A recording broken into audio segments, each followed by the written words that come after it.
جی بسم اللہ الرحمن الرحیم الحمد للہ رب العالمین والصلاة والسلام علی سید الانبیاء والمرسلین وعلی آلہ وصحبہ اجمعین ثم لا ذکر وجزاک من کل ما غفر عن کل واحد اما بعد باب ما جاء فی الاکل مع المجزوم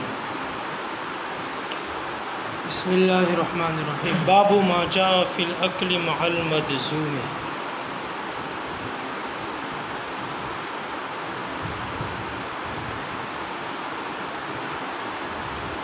عقل مع المجزوم کے سلسلے میں وارد ہونے والی روایتوں کے بیان میں یہ باب ہے۔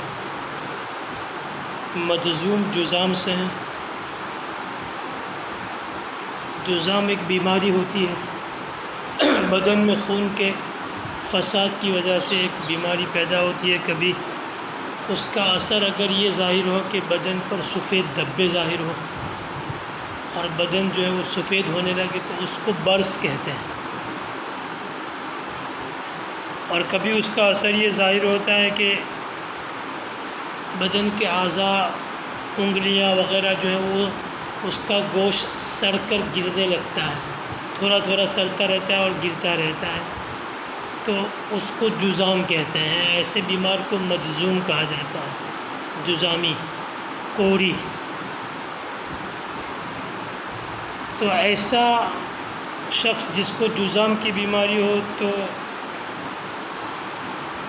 ایسے آدمی کے ساتھ دوسروں کو کھانے میں ایک قسم کی گھن محسوس ہوتی ہے۔ ایسے لوگوں کو اپنے ساتھ کوئی کھانے میں شریک نہیں کرتا ہے، وہ خود بھی ایسے احوال کی وجہ سے اپنے آپ کو دور رکھتا ہے اور لوگوں کے ساتھ کھانے میں شریک نہیں ہوتا، اکیلا اکیلا کھا لیتا ہے، دور رہتا ہے، لوگ بھی اس سے کتراتے ہیں۔ اس میں یہ جذبہ بھی کار فرما ہوتا ہے کہ یہ بیماری کہیں ہم کو نہ لگ جائے، متعدی ہو کر چیپ نہ لگ جائے ہم کو، اس لیے بھی وہ لوگ اس سے دور رہیں گے، نہیں کھاتے ہیں۔ وہ بھی اپنے اعتبار سے یہ سوچتا ہے کہ خاموں کا میری وجہ سے کسی کو چیپ لگ جائے گا، اسے وہ بھی تو کتراتا ہے۔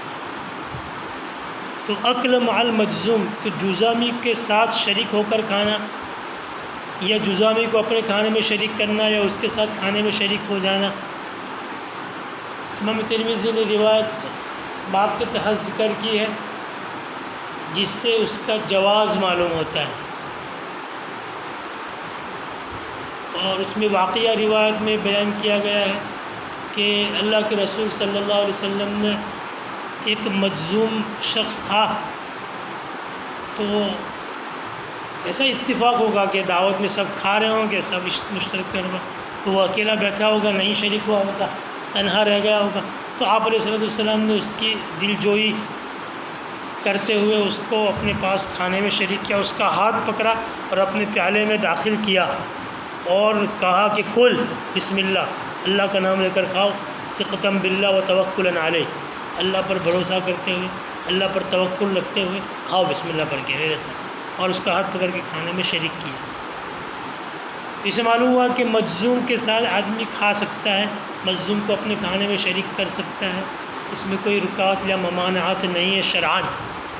لیکن اس سلسلے میں روایت دونوں طرح کی ہے، جیسے یہاں اللہ کے رسول صلی اللہ علیہ وسلم کا عمل فعلی روایت ہے، عمل ہے کہ حضور نے ایک مجزوم کا ہاتھ پکڑ کر اپنے پیالے میں داخل کیا اور اس کو حکم دیا کہ میرے ساتھ کھاؤ، اللہ کا نام لے کر بسم اللہ پڑھ کے، اور اللہ پر بھروسہ رکھو، توکل رکھو، مجھے کچھ ہوگا نہیں۔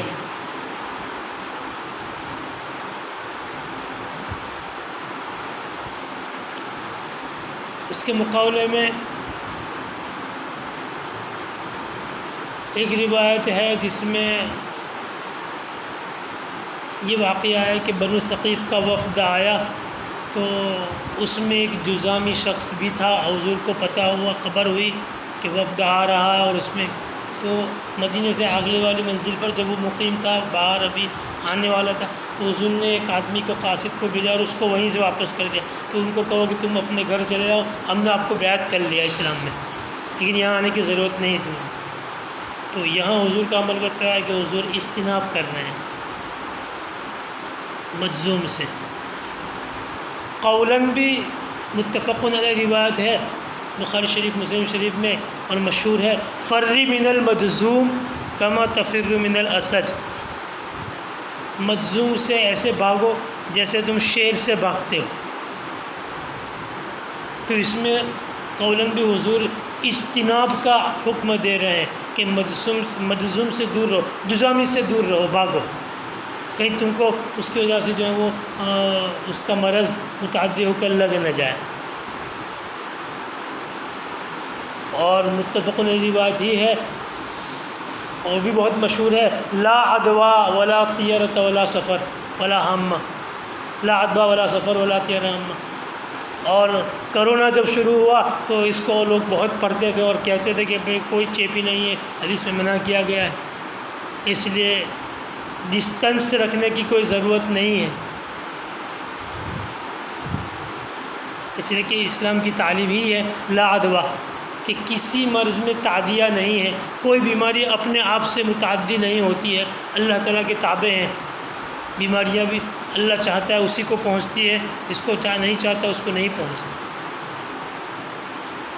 تو اس سے معلوم ہوا کہ کوئی حرج نہیں ہے ساتھ میں اختلاط رکھنے میں، ڈسٹنس کرنے کی ضرورت نہیں ہے، اختلاط کر سکتے ہیں، بیٹھ سکتے ہیں، مل سکتے ہیں، مصافحہ بھی کر سکتے ہیں۔ میں تو ملکے میں بھی جاتا ہوں تو مصافحہ کر ہی لیتا ہوں، السلام علیکم، کوئی پہچان والا ملے تو، اور کوئی یوں کہے کہ نا تو پھر ٹھیک ہے بھائی وہ اجتناب کر رہا ہے تو اس کی بھی گنجائش ہے۔ جیسے کہ روایت دونوں طرح کی ہے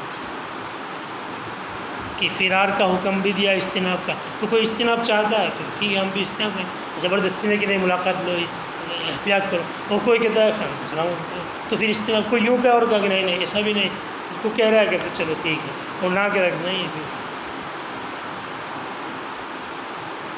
تو دونوں طرح کی روایت ہے۔ کچھ لوگوں نے تو یوں کہا کہ اجتناب عن المجذوم والا حکم منسوخ ہو گیا ہے، یعنی دونوں روایتوں میں تطبیق کیا ہوگی، تو تطبیق کے لیے کچھ لوگوں نے ترجیح والا طریقہ اختیار کیا کہ دونوں روایتوں میں سے ایک کو دوسرے پر ترجیح دے دی جائے گی، لہذا یوں کہا گیا کہ پہلے والا حکم اجتناب کا تھا، لیکن بعد میں پھر حضور کو وحی کے ذریعے معلوم ہوگا کہ لا عدوا، کہ کسی میں اپنی ذات کے اعتبار سے کوئی تعدی نہیں ہے، تو پھر حضور نے اختلاط کی اجازت دی اور حکم دے دیا کہ کوئی تعدی نہیں ہے، لہٰذا آپس میں مل سکتے ہیں، کوئی بات شروع میں تھا کہ باغوس۔ اور شبہ حدیث بعض کہتے ہیں کہ اس کے مقابلے میں جمع والا قول، جمع والی توجیہ زیادہ مناسب ہے، تطبیق کرنے کے لیے دونوں قولوں کو، دونوں روایتوں کو آپس میں جمع کر لیا جائے۔ اور جمع کا مطلب یہ ہے کہ ناسخ منسوخ نہیں ہے، دونوں روایتیں معمول بہا ہے، تو وہ کیسے پھر منع کیا گیا یا پھر جمع ہو جائے اس کے ساتھ اختلاط رکھ کے، تو کہہ رہے ہیں کہ یہ ایک توجیہ تو یہ ہے جمع کرنے کی کہ یہ بعض افراد کے اعتبار سے فری من المجذوم ہے اور بعض کے اعتبار سے لا عدوا ہے، جس کا ایمان بہت مضبوط ہے، اللہ کی ذات پر اس کو یقین کامل ہے، تو اس کے لیے تو کہا کہ لا عدوا، کوئی تعدی نہیں ہے، اللہ چاہتا ہے اسی کو ہوتا ہے، اللہ نے جس کو نہیں چاہتا اس کو نہیں ہوتا، کچھ بھی کرو اللہ ہی سے ہوتا ہے، باقی کسی سے ہوتا نہیں۔ اور جو اتنے اعلیٰ درجے کے یقین اور توکل والے نہیں لوگ، تو ان کے لیے فری من المجذوم ہے، جیسے کہ اللہ تعالیٰ نے اسباب کی اعتبار سے دنیا اسباب ہی پر دائر ہے، اللہ کا نظام سنت الہیہ ہی ہے، دنیا کا نظام اسباب پر ہی چلتا ہے، تو اسباب کے درجے میں اللہ تعالیٰ نے یہ بات رکھی ہے کہ بعض بیماریاں مفضی ہو جاتی ہے اسباب کے پائے جانے سے، دوسروں کو پہنچتی ہے، اسباب کے درجے میں ہے ایسا۔ اب یقین کامل نہیں ہے تو پھر اس کے لیے یہ ہے کہ بھائی فری من المجذوم، اس لیے کہ اگر لگ وگ گئی تو پھر جو ہے وہ اور یہ ہو جائے گا کہ لا عدوا تھا پھر کیسے لگ گیا، اسی کہا کہ تم دور ہی رہو تاکہ تمہارا تھوڑا کچا بچہ ایمان بھی سلامت رہے، ختم نہ ہو جائے۔ اور بعض لوگوں نے کہا کہ اصل میں زمانے جاہلیت میں عقیدہ ایسا تھا کہ بیماریاں متعدی ہوتی ہیں، ایک کو لگی فوراً دوسرے کے ساتھ میں رہنے سے اور بیماری میں خود تعدیہ ہے، بیماری ہی خود متعدی ہوتی ہے اپنی ذات سے، تو لا عدوا کہہ کر حضور نے عقیدہ جاہلیت کی اصلاح فرمائی ہے کہ یہ غلط عقیدہ ہے کہ بیماری اپنی ذات میں کوئی ایسی طاقت اور قوت نہیں رکھتی، اس میں کوئی اتنی تاثیر نہیں ہے کہ وہ خود متعدی ہو، یہ تو اللہ کے ہاتھ میں، لا عدویٰ، کسی بیماری میں خود اپنی ذات میں کوئی تعدیہ نہیں ہو سکتا، عقیدے کی اصلاح فرمائی۔ اور فری من المجزوم کہہ کر اسباب کے اعتبار سے شریعت کا حکم بتلایا کہ ہاں اسباب کے اعتبار سے مفضی بنتی ہے، اس لیے اسباب کا بندے کو پابند بنایا گیا ہے، تو اسباب اختیار کرے حد الامکان اور اپنے آپ کو بچائے تاکہ وہ اس میں مبتلا نہ ہو۔ باقی یقین اور ایمان یہی، عقیدہ یہی ہے کہ اللہ ہی کے ذات سے ہوتا ہے، ان سے کچھ ہوتا نہیں، بیماری میں خود طاقت نہیں۔ سمجھ میں آ رہی؟ تو اب یہی شریعت کی رہنمائی ہے جزامی میں بھی اور کووڈ-19 میں بھی کہ لا عدویٰ کے متعدی ہونے کا عقیدہ ہمارا نہیں ہے۔ ہمارا ایمان یہی ہے کہ اللہ تعالیٰ ہی سے سب کچھ ہوتا ہے، اللہ جو چاہتا ہے وہی ہوتا ہے، بیماری میں اپنی ذات میں کوئی صلاحیت اور تاثیر نہیں ہوتی اللہ تعالیٰ جب تک نہ چاہے۔ البتہ اسباب کے درجے میں اللہ نے یہ بات رکھی ہے، اس لیے اسباب کا پابند ہونا چاہیے، بندے کو اسباب اختیار کرنا چاہیے، اور اسباب اختیار کرنا یہ ایمان کے خلاف نہیں، تدبیر اختیار کرنا اس کے خلاف نہیں ہے۔ اس کے تدبیر کے درجے میں رہ کر جو ہے وہ ڈسٹنسنگ کرے آدمی تو شرعی اعتبار سے یہ رویہ اس کا درست ہوگا۔ یوں نہ کہا جائے گا کہ مومن ہے کہ نہیں، اور ایسے بھی ملاقات بھی نہیں رہتا اور یہ مومن ہی ہے لیکن یہ فری من المجزوم کہا ہے، اس لیے فرار ہے۔ جی وبه قال حدثنا ابن سعيد الاشكري وابراهيم بن يعقوب قال حدثنا يونس بن محمد حدثنا مفضل بن فضالة عن حبيب بن شهيد عن محمد بن منقدر عن محمد مفضل ابن فضالہ حبیب ابن شہید سے نقل کرتے ہیں اور وہ محمد ابن منقدر سے، اور ابن منقدر روایت کرتے ہیں عن جابر، حضرت جابر رضی اللہ تعالیٰ عنہ سے، ان رسول اللہ صلی اللہ علیہ وسلم اخذ بید مجزوم۔ یہ مجزوم شخص کون تھا؟ بعض مفسرین محدث شراح نے لکھا ہے کہ یہ معیقب ابن ابی فاطمہ الدوسی رضی اللہ تعالیٰ عنہ تھے، جو جزامی تھے، ان کو جزام کا مرض لاحق تھا۔ معیقب ابن ابی فاطمہ الدوسی، حضور نے اخذ بید مجزوم، ایک مجزوم یعنی جزامی شخص کا ہاتھ پکڑا، فَأَدْخَلَهُ مَعَهُ فِي الْقَصْعَةِ، اور اس کو اپنے پیالے میں داخل فرمایا۔ ادخلہ میں ہو کی ضمیر ید کی طرف لوٹ رہی ہے اور ید تو مؤنث ہے، ابن ماجہ میں فَأَدْخَلَهَا ہی ہے، اس لیے یہاں توجیہ کی جائے گی کہ بتاویل عضو کی تعویل میں لے کر، ہاتھ بھی ایک عضو ہے تو عضو کی تعویل میں لے کر ضمیر لوٹائی اس عضو کو یعنی عضو ید کو، تو پھر تذکیر کی ضمیر درست ہو جائے گی۔ اور روایت کے دوسرے طرق میں فَأَدْخَلَهَا ہے بھی، فَأَدْخَلَهُ، بس حضور نے اس کے ہاتھ کو، قصعہ بڑے پیالے کو کہتے ہیں، حضور نے اس کے ہاتھ کو پیالے میں داخل فرمایا، ثم قال، پھر فرمایا، کل بسم اللہ ثقۃ باللہ وتوکلا علیہ، کھاؤ اللہ کے نام لے کر اللہ پر بھروسہ اور توکل کرتے ہوئے۔ ثقۃ باللہ وتوکلا، ثقۃ اور توکلا حال ہے، کل کی ضمیر فاعل سے، تو کھا اس حال میں کہ تو اللہ پر بھروسہ کرنے والا ہو، اللہ پر توکل کر رہا ہو، یعنی ایسا خطرہ اور وسوسہ دل سے نکال دو کہ میرے ساتھ تم کھاؤ گے شریک ہو کر تو مجھے بھی تمہاری بیماری متعدی ہو کر لگے گی اور مجھے بھی ایسا چیپ لگ سکتا ہے، کہا اللہ پر بھروسہ ہو کر ایسا کچھ نہیں ہوگا، اللہ پر بھروسہ کرتے ہوئے کہا۔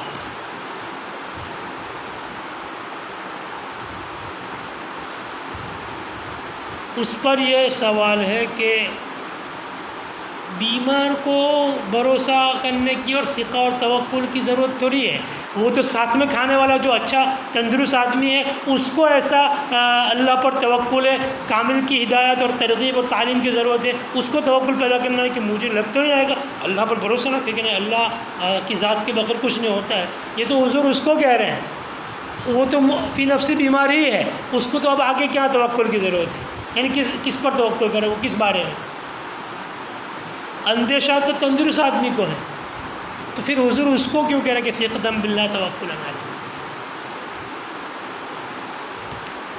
تو اس کا جواب یہ ہے کہ اصل میں بیمار آدمی کو بھی ضرورت پڑتی ہے، وہ اس طور پر کہ جب آدمی بیمار ہوتا ہے اور عام ماحول ایسا ہوتا ہے، ہر ایک آدمی یہ سمجھتا ہے کہ بیماری لگ سکتی ہے ایسا، تو وہ خود بھی اس بارے میں احتیاط برتتا ہے، خاص طور پر اپنے محبوبین کے بارے میں۔ مثلا بیمار ہے گھر میں آدمی خود اس کو، تو وہ خود اپنے بیوی بچوں کے بارے میں یہ چاہے گا کہ دور رہیں تاکہ ان کو نہ لگے، اور چاہے گا کہ بھئی تم الگ کھاؤ اپنا، میں الگ کھاتا ہوں اپنا۔ اس کو اپنی گھر والوں سے، اپنے بال بچوں سے محبت ہے، وہ اس محبت میں چاہتا ہے کہ کہیں یہ پریشان نہ ہو، مبتلا نہ ہو، اسے وہ خود ہی یہ چاہے گا کہ نہیں دور ہو، تم کو لگ سکتا ہے۔ تو بال بچوں سے زیادہ تو آپ علیہ السلام کی ذات محبوب ہے، تو یقیناً اس مظلوم کو حضور کے بارے میں بالکل ایسا ہے کہ بھئی میں نے کھاؤں خواہ میری وجہ سے حضور کو تکلیف ہو جائے کوئی، اور حضور سلامت رہیں، کوئی پریشانی نہیں ہونا چاہیے ایسا۔ تو حضور نے اس کو کہا کہ یہ سب نکال دو وسوسے اور اللہ پر بھروسہ کرو، مجھے کچھ ہونے والا نہیں ہے۔ تم جو دل میں ایسا سوچتے کہ حضور کو کہا کچھ نہیں ہوگا، تم اللہ پر بھروسہ کرو، اور ترکیب بدل دی جائے تو پھر سوال ہی ختم ہو جائے گا، کوئی اشکال پیدا نہیں ہوگا۔ ثقتاً کو مفعول مطلق مان لیا جائے کہ یہ اثقوا باللہ ثقتاً، اور توکلاً مفعول مطلق ہے اتوکل توکلاً علیہ، اور یہ خود جو ہے وہ آپ علیہ السلام اپنے بارے میں کہہ رہے ہیں کل بسم اللہ اثق ثقتاً باللہ، اللہ کا نام لے کر کھاؤ، میں اللہ پر پورا بھروسہ رکھتا ہوں، مجھے اللہ کی ذات پر توکل ہے، لا دوا کچھ ہوتا نہیں ہے۔ تو مسئلہ حضور اپنا توکل ظاہر کریں۔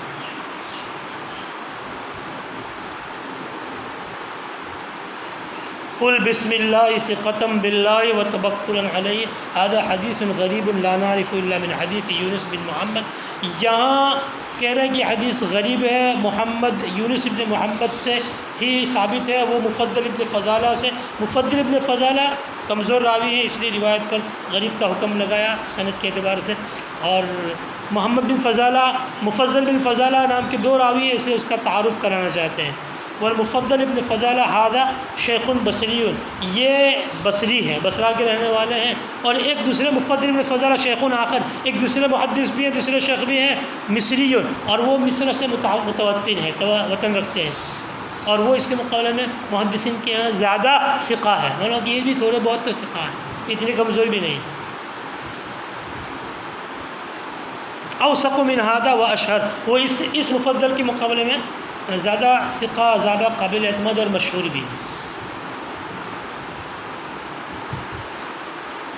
وروى شعبة هذا الحديث عن حبیب ابن شہید عن ابن بریدہ، اوپر جو ہیں وہ حبیب ابن شہید سے نقل کرنے والے مفضل ابن فضالہ تھے، جو اتنے اعلیٰ درجے کے راوی نہیں، لیکن شعبہ نے بھی اس حدیث کو روایت کیا ہے حبیب ابن شہید سے، لیکن وہاں حبیب بن شہید ابن منکدر سے نقل کرتے تھے، اور ابن منکدر نقل کرتے تھے حضرت جابر رضی اللہ تعالیٰ عنہ سے۔ یہاں شعبہ حبیب بن شہید سے نقل کرتے ہیں، رواہ شعبۃ هذا الحدیث عن حبیب بن شہید عن ابن بریدہ ان عمر اخذ بید مجذوم، اور حبیب بن شہید روایت کرتے ہیں عبداللہ ابن بریدہ سے کہ عمر رضی اللہ تعالیٰ عنہ نے مجذوم کا ہاتھ پکڑا اور اس طرح جو ہے وہ کھانے کو کہا، یعنی روایت موقوف ہے، حضرت عمر کا یہ واقعہ ہے، حضور کا قول نہیں ہے شعبہ والے طریق کے اعتبار سے،